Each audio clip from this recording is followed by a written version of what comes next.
everybody, and welcome to the Exit Well Studios. We have a treat today. A good friend of mine came by, the founder and CEO of GrayWolf Talent. I mean, this is executive talent. This is John Lohr.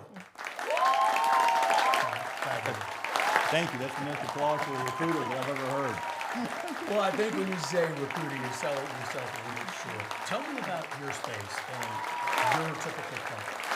Yeah, Justin, so I got into this business in a somewhat unusual way where I had not done recruiting, Okay. but noticed a niche in the market and wanted to focus on private capital companies, focus on technology, which was my background before executive search, and see if we could help serve some of these companies that needed real executive talent that was perhaps below the seven-figure personnel that some of the searches that you hear about are. So you're kind of in this niche space. Your typical person would be in the comp range of what, would you say? Let's say 250,000 to 500,000. And certainly that can change. It's based on context with certain clients who might have a need, and we've done multiple searches for them before, and so they say, hey, we really need you on this one. But for the most part, that's the range. So at that level, that's sort of probably a private company. A new board comes in. Maybe they want to beef up their leadership or have a change in leadership. So they hire GrayWolf and they say, help us, right? Go find a winner. That's it. So let me ask this, John. Let's say right now you're a CMO and you want to step up to a CEO. What are some of the things that you're hearing in your experience now? Who's getting these jobs? What are some of the hacks when you're in that interview? Yeah. What is a common denominator of what is a helpful tip? Yeah, I think everyone has to look at their career frequently and always assess the gaps. Always assess what are my ambitions and what are the gaps to get there. Mm-hmm. And it's easier said than done because we all get caught in our normal rigmarole and get in the weeds on the job. But for the most part, we have to look and see, okay, what does a CEO have that I might not have now? Okay. That could be board experience. That could be leading a team of a certain size. It could be going through a transformation. But for the most part, it is someone who is willing to dance all the dances on the dance floor. That was something I heard from a CHRO of Prudential at one point, who said, it's not always an upward tick. It's not always a hockey stick climb to the top. Sometimes you have to go up, go down, experiment with things to get the proper experience to understand what it's like once you have the control of the entire ship.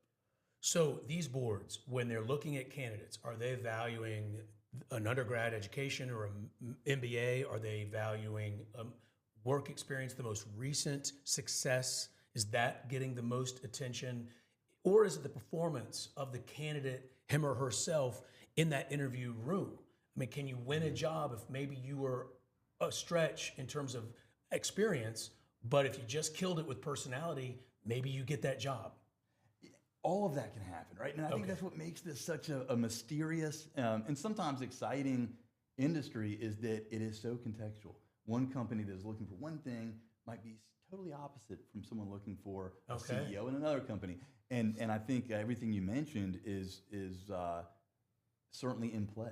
If you go in and kill it in an interview and build the trust and make them think they understand what we're up against, you can win that job even with the lesser experience set. Years ago, John, I asked a CEO of a company that had about 40,000 employees. And I asked him, and we became pretty good friends, and I was asking about his job. And he said, Justin, in the end, do you know what my job really is as CEO of this organization? And I said, no, man, that's what I'm asking you. And he said, I'm genuinely doing two things. I am trying to ascertain that what we're doing is in line with the thing that drives revenue. And then number two, I'm trying to get as many people in the organization as I possibly can to be almost zealots about it, to be disciples and believers and carry my vision throughout the organization and to all of our customers. And so I ask you this question. Do you find that the smarter boards, if you will, are really looking for great communicators? Think about what gets presidents elected, for all of their flaws, because they're all human, but the great communicators, even if it's not your particular taste or mine, but if you look at history, the great communicators, John F. Kennedy, Ronald Reagan, obviously Abraham Lincoln, the great orator, and on and on and on. They are fabulous at coming up with concepts and being able to sell those concepts. Do you find that that is something that boards are looking for in leaders? Without a doubt, I think maybe that's the biggest truism of hiring, right? Is fine, especially when you talk about CEOs. But I would expand that even to say any leader, if they can communicate and if they can reach people and develop trust. I think that seems to be a bottom line of effective leaders, is they can build that culture through reaching people and developing trust and getting the mission and vision what they want it to be, what the CEO thinks is going to win in the market. And isn't that fascinating? Because it probably in the end, especially at the C level, is less about technical prowess. I mean, obviously there are going to be certain bases you have to tag, but it sounds like what we were talking about is human connection. I think that's it, Justin. I think some of that is knowing what you don't know. Nothing as strange as a conversation or someone in a conversation more than if they feel like you are a know-it-all or you don't understand what your limits are. And so I think certainly someone who can come in and say, hey, I might not have this technical expertise, but this is why you are here. And this is what I do well, and so let's do it together. And I think that's what leaders seem to have, which is an intangible in some ways. It's hard to measure that at times, right? You really have to put it through a lot of iteration and context to get to that conclusion. In so much of what I've experienced in my life is a couple of things, John, and I'm curious if you see this as well, as general likability, whether it's sincere or insincere. If you can fake it, what was it, W.C. Fields? If you can fake sincerity, kid, you got it made. Right. That's right. A phrase I used to hear. Yes. But kidding aside, do you have a certain degree of likability? And if you are having a mirror moment in your life right now and you think, I don't know if I'm that likable, you can work on it, right? Totally. We can all stand for improvement, and you can probably work on that. Probably AI can help you. And then the other one is, can you get people to believe that you genuinely have their back? And the way that you convince people that you genuinely have their back is follow through in a timely fashion. Mm-hmm. Does that ring true in your business? I mean, in our business, there's just two things that are my true north.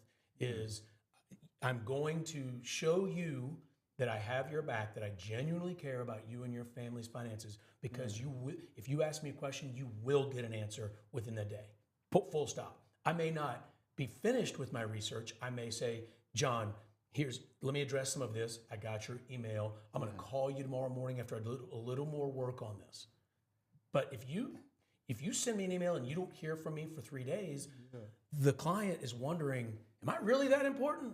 Yeah. Hey, and I'll attest as your friend personally, you do that every time. You are so good at that. Oh, well, that's just because I actually like John. So, but two really good questions, right? One is the likability, and then two is how do you stay relevant, build that trust with people so they can depend on you. Yeah. And I think I go back, as you said, that it's so funny. I'm reflecting on certain things, certain conversations I've had, and one was sales training when I was 26 years old, I think. So a couple years ago. And the person said, likability is a myth. And I was like, wait, what? Likability is a myth. And I'm not sure it's true, but he said it and had me listening. He said, it's building trust that matters. Okay. If someone doesn't like you, but they trust you, that's what matters. And you can't help but to say, yes, but likability sure helps with that. And I think it does. Well, you bring up a good point, because trust, you can have a relationship with someone that you trust. It doesn't mean you want to hang out on Friday night, right, but you can at least have a relationship together, right? I mean, think about it. You've worked with people, they wouldn't end up being your buddy on your real free time. You wouldn't call them up for a tennis or a golf trip or let's go to the Super Bowl. But if they are trustworthy, you all can probably do some things together to be productive. Oh, I think that's right. And as much as everyone wants to be well-liked, we're all realistic enough to know that I don't have many, all of my clients aren't going to call me to do those things either, right? Yes, and I think, and we're, you're so right that is a functioning relationship, even if that doesn't happen. Well, I think we uncovered something, y'all, because think about it. What John said is that the guy he heard from when you were 26 years old about, it's not likability so much, it's trust. I think that is a killer takeaway from our segment today, because how do you build trust? It's all about doing the things you say you're going to do. Do them timely and have some value in your communication. And that's, dude, life hack. You just, Right. Well, I think consistency is so important in life, and we all talk about consistency. I don't have a totally firm grasp of that all the time, only because things change and you have to adjust. But I believe that consistency is important, and that's what you're talking about in terms of people when they relate to you and they know, hey, he'll respond in 24 hours. You know, she will get back to me when she said she will. She'll do what she says she's going to do. He does what he says he's going to do. That builds trust over time, and I think it's hugely important. And do you give that advice to even people who are fairly sophisticated? Some guy looking for a $400,000 job, some gal looking for a $500,000. I mean, this is a huge investment for a company. Do you remind them, hey, get there early, respond, and if you told them, if they gave you something in a project, and that you say, okay, I'll have it to you by Friday, they ask for it by Friday, do you say basics like, get it done in by the deadline, or better yet, 2 hours ahead of time? Yeah, such a good question, Justin. And we've toiled over our approach with what we would call the candidate process experience, right? And how do we influence it? And I think what we've come up with is our clients probably don't want us coaching candidates in that way.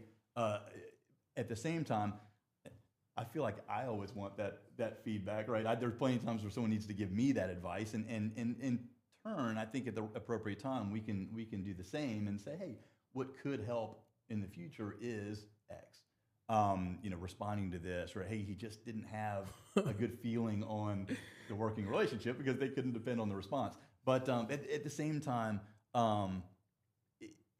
it's enormous, and I think it should be something we should look into more than we do. Yeah, but you're right. You're not trying to coach the person because you want the firm to see what this person sort of instinctively or intuitively is bringing to the table.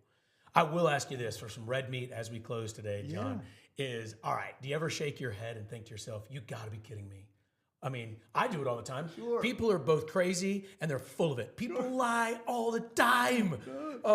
So I'm asking you for some inside baseball. Obviously, you're not going to use any names of businesses or people, but give me one or two where you said to a coworker, or you went home and said, Allie, you got to be kidding me what I saw today. Right, no, absolutely. It happens all the time, and it's what makes the job fun, right? And I think if all the companies were straight and narrow and do things the way you're always supposed to do them, then we've got a lot of boring companies too, right? And I think sometimes in terms of fit, you have candidates who might have a certain style, and we have to match that to the company style too, because sometimes that is like, the CEOs might be watching this and thinking, 24-hour turnaround. Yeah, I'm on a plane for 24 hours in a day sometimes, and how is that even possible? But they have their own pattern, they have their own expectation set, and I think that's the important part, is just being very clear about the candidate's expectation set and the companies, and seeing where that meshing is, right? There it is. It can fantastic. Y'all, this is John Lohr, GrayWolf Talent. He's an extraordinary guy. If your business needs some more C-level or highly compensated talent, John Lohr, GrayWolf, those are your people. See you, my friend. Thank you. Thank you. Appreciate it, Justin.